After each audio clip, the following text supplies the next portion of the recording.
Olá, investigadores do Crime Barato. Sejam muito bem-vindos a mais uma investigação aprofundada. Eu sou a Érica e hoje vamos dedicar uns minutos para mergulhar em um dos casos mais fascinantes e complexos que já passou por este canal. Para quem está chegando agora, aqui no Crime Barato, nós desvendamos crimes reais e mistérios que desafiam a lógica, sempre baseados em fatos, sem elementos sobrenaturais. A realidade, meus amigos, costuma ser mais intrigante do que qualquer ficção. E hoje, o caso que vamos investigar minuciosamente é perfeito para provar isso. Vamos viajar no tempo para o ano de 2009 e no espaço para o bairro Jardim do Mar, em São Bernardo do Campo. Um lugar tranquilo, residencial, onde todos se conheciam, ou pelo menos achavam que se conheciam. Porque em uma dessas casas vivia um homem que guardava segredos muito além do que qualquer vizinho poderia imaginar. Um homem cujo desaparecimento não foi apenas um mistério policial, mas uma verdadeira obra de arte do enigma. Estou falando de Otto Smith, conhecido por alguns como o Alquimista de São Bernardo. Durante esses minutos, vamos seguir cada passo da investigação, analisar cada pista, conhecer cada personagem e, no final, chegar às conclusões mais plausíveis. Então, acomodem-se, ajustem o fone de ouvido e vamos juntos investigar o caso do Código do Alquimista. Para entendermos completamente o que aconteceu naquele 14 de agosto de 2009, precisamos primeiro conhecer profundamente Otto. Isso significa adentrar seu mundo peculiar. Otto tinha 67 anos na época do seu desaparecimento. Era aposentado, ex-funcionário de uma grande empresa de engenharia, onde trabalhava por mais de 3 décadas. Mas seu trabalho ali era apenas o que sustentava sua verdadeira paixão, a coleção. Não, ele não colecionava selos, moedas ou miniaturas. Otto colecionava enigmas. E não estou falando apenas de quebra-cabeças de papel. Sua casa, uma construção grande e um tanto deteriorada, herdada de seus pais, era um verdadeiro museu de mistérios. Imagine entrar nessa casa. Na sala de estar, prateleiras não abrigavam livros comuns, mas volumes antigos sobre criptografia, códigos militares, siglas do século XVI, tratados de alquimia. Havia globos terrestres que, quando girados de forma certa, abriam compartimentos secretos. Mapas antigos com anotações em margens, escritas em códigos que só Otto parecia entender. Relógios de todos os tipos, muitos desmontados, suas engrenagens expostas como se fossem obras de arte. No escritório, a situação era ainda mais intensa. Gizous e pranchetas com anotações complexas, diagramas que lembravam esquemas de máquinas perpétuas. Cartas de baralho marcadas de forma sutil. Livros com páginas ocas, e nas paredes, quadros que, quando observados de certos ângulos, revelavam imagens ocultas. Os vizinhos o descreviam como uma pessoa educada, porém extremamente reservada. Cumprimentava com aceno seco, raramente parava para conversas na calçada. Recebia pouquíssimas visitas. Os mais antigos do bairro lembravam de seus pais, também pessoas reclusas, o que fazia da família Smith uma espécie de lenda local. Mas havia 3 pessoas que tinham um pouco mais de acesso ao mundo de Otto. Primeiro, Dona Marta, a faxineira que ia à casa toda quinta-feira há 15 anos. Ela dizia que Otto era um gentleman antigo. Sempre deixava o pagamento em um envelope sobre a mesa da cozinha e só pedia que não mexesse nos papéis de seu escritório. Segundo Sebastião, dono de uma loja de antiguidades no centro da cidade, era para ele que Otto vendia ocasionalmente alguns itens duplicados de sua coleção e de quem comprava suas raridades. Sebastião contaria mais tarde à polícia que Otto tinha um conhecimento assustador sobre objetos esotéricos e códigos antigos. E terceiro, Eduardo, ou Dudu, como era conhecido, neto de um falecido amigo de Otto, um jovem na casa dos 20 e poucos anos, com passagens pela polícia por pequenos furtos, mas que Otto tentava endireitar, oferecendo-lhe pequenos serviços de manutenção na casa e no jardim. Era nesse mundo, meticulosamente organizado segundo uma lógica que só fazia sentido para ele, que Otto Smith vivia. Até a manhã em que seu mundo ficou congelado no tempo, esperando por que alguém decifrasse seu código final. Quinta-feira, 14 de agosto de 2009, dia da faxina. Dona Marta chegou por volta das 8 da manhã, como de costume. Mas algo já estava diferente antes mesmo dela entrar. A porta da frente, que normalmente estava trancada, e ela usava sua própria chave, estava destrancada. Com certa apreensão, ela entrou chamando pelo nome de Otto.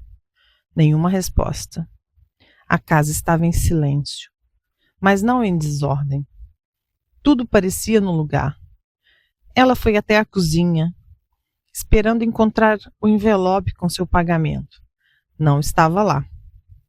Foi então que entrou na sala de jantar. E foi ali que a cena, que seria descrita em relatórios policiais e matérias de jornais por meses, se apresentou a ela.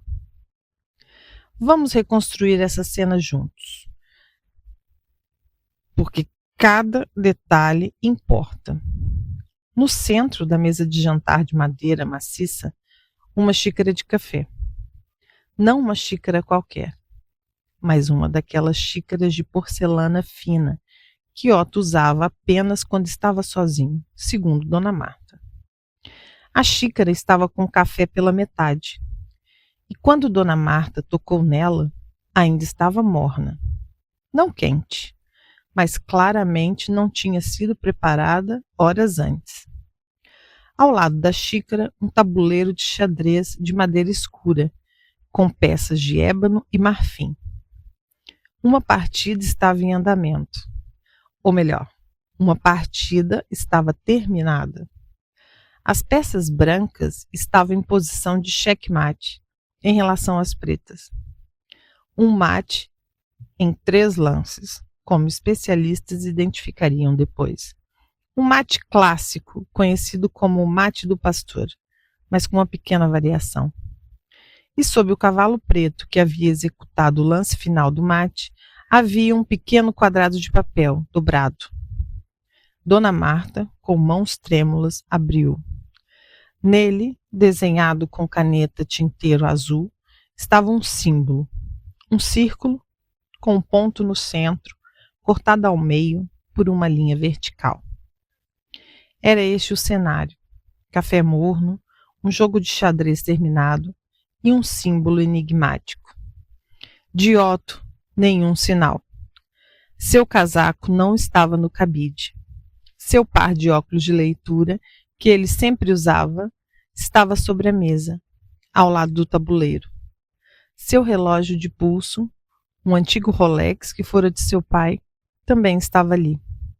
Dona Marta, em pânico, ligou primeiro para Sebastião, o antiquário. Ele sugeriu que ela chamasse a polícia. E assim começou oficialmente o mistério. Os primeiros policiais a chegaram trataram inicialmente como um possível sumiço de idoso, algo relativamente comum. Verificaram a casa, os arredores, alertaram hospitais, mas nada. À medida que se observavam a cena, uma sensação de estranheza crescia. Tudo era deliberado, muito organizado para ser um sequestro relâmpago ou uma saída apressada. O delegado responsável, Afonso Costa, um homem com 20 anos de carreira, foi chamado. Ao ver a cena, sua primeira frase, segundo relatos, foi: "Isso não é um crime, é uma mensagem." A primeira pergunta: para quem?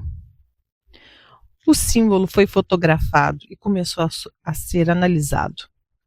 Enquanto isso, a vida de Otto foi dissecada. Suas finanças estavam em ordem, contas pagas, uma poupança modesta, sem dívidas. Seu relacionamento com a ex-mulher, de quem era separado havia 20 anos e que vivia em outra cidade, era cordial. Sua única filha, Laura, morava na Alemanha.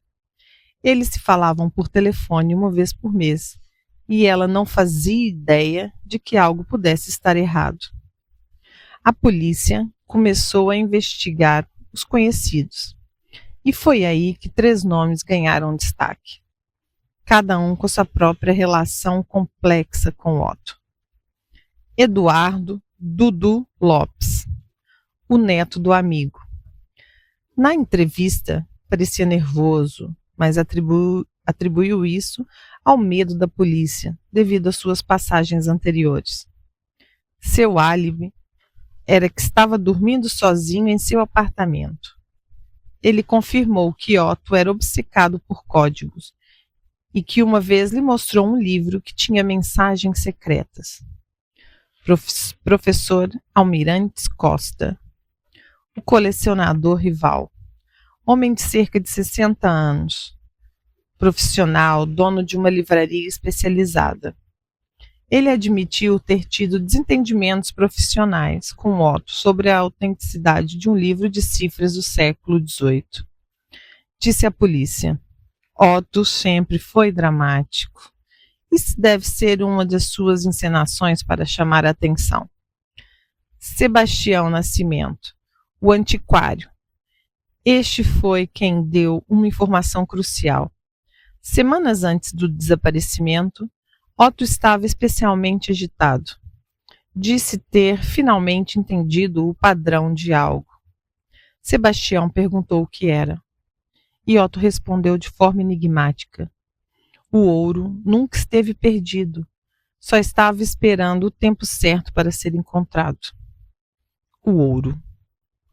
Essa palavra ecoaria na investigação. Enquanto isso, o símbolo começou a ser identificado. Especialistas em simbologia confirmaram. Era um símbolo alquímico. O círculo, com ponto, representa o sol, que na alquimia representa o ouro. A linha vertical cortando indicava interrupção, cessação. Ouro interrompido. Processo de transformação abruptamente parado. Mas o que isso significava no contexto de Otto Smith? Estaria ele buscando literalmente ouro? Ou era uma metáfora? As semanas se passaram, sem progressos significativos, até que um detetive mais jovem, recém-transferido para a delegacia, o investigador Rafael Tavares, teve uma ideia. Ele argumentou: se Otto Smith amava códigos e compartimentos secretos, nós não revistamos a casa direito. Procuramos como policiais, precisamos procurar como ele. Com autorização judicial, uma nova busca foi feita. Dessa vez, não apenas abrindo gavetas, mas medindo espessuras de paredes, procurando por assimetria nas paredes, testando cada objeto que pudesse ter dupla função. E foi na biblioteca que encontraram. Uma das prateleiras, quando todos os livros foram removidos, apresentava uma pequena irregularidade no fundo. Uma pressão cuidadosa em um ponto específico fez com que um painel de madeira se soltasse, revelando uma cavidade de cerca de 30 centímetros de profundidade. Dentro não havia ouro nem joias. Havia um caderno de capa de couro desgastada e algumas cartas amarradas com uma fita. Era o diário de Otto Smith. Mas não era um diário comum. As primeiras páginas estavam escritas em alemão, língua natal dos pais de Otto, as do meio em português, mas com trechos cifrados. E as últimas páginas, estas eram as mais reveladoras e perturbadoras. Nas últimas 10 páginas, a escrita era frenética, quase inelegível em alguns trechos. O símbolo aparecia repetidamente, às vezes sozinho, às vezes cercado por anotações. Datas eram listadas e depois riscadas. Diagramas complexos, com setas, conectando a nomes, lugares, objetos. E então, na penúltima página, em português, claro, sem cifras, a frase que mudaria tudo. Ele virou a ampulheta. Meu tempo acabou.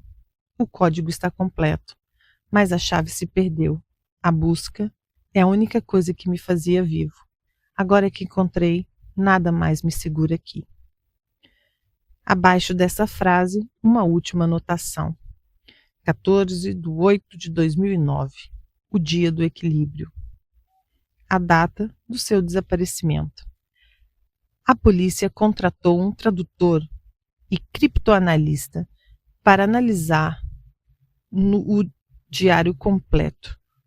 O que emergiu foi a história de uma obsessão de décadas. Otto não era apenas um colecionador casual.